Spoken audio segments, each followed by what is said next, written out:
With a majority secured in the House, Republican lawmakers are moving quickly to launch a handful of investigations. Among them, a probe into President Biden's son, Hunter Biden, and his foreign business dealings. Let's bring in Yahoo Finance's Rick Newman. Rick, so much of the focus is going to be on those investigations because the reality is this majority is very narrow. And with Democrats still in control of the Senate, legislation certainly may be a little more difficult to push through. That's right.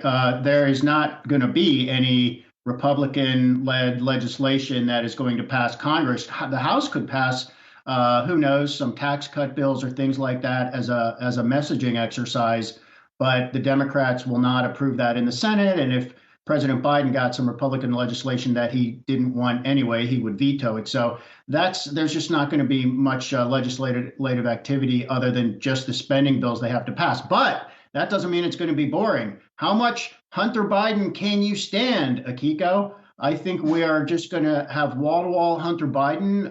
There are going to be hearings in the House by Republicans who now control all the committees, and they can investigate whatever they want. Not just Hunter Biden. We could hear about some other Biden family members who the Republicans claim have tried to capitalize on the Biden name over the years, especially when Joe Biden was vice president under Barack Obama.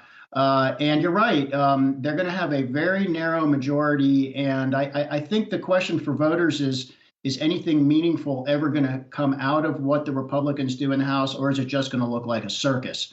My bet is it's going to look like a circus, but those investigations into Hillary Clinton several years ago actually turned up some newsworthy bits of information. So who knows? Maybe that'll happen again.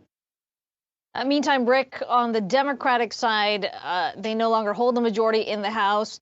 Questions about the future of current House Speaker Nancy Pelosi. We're expected to hear from her today.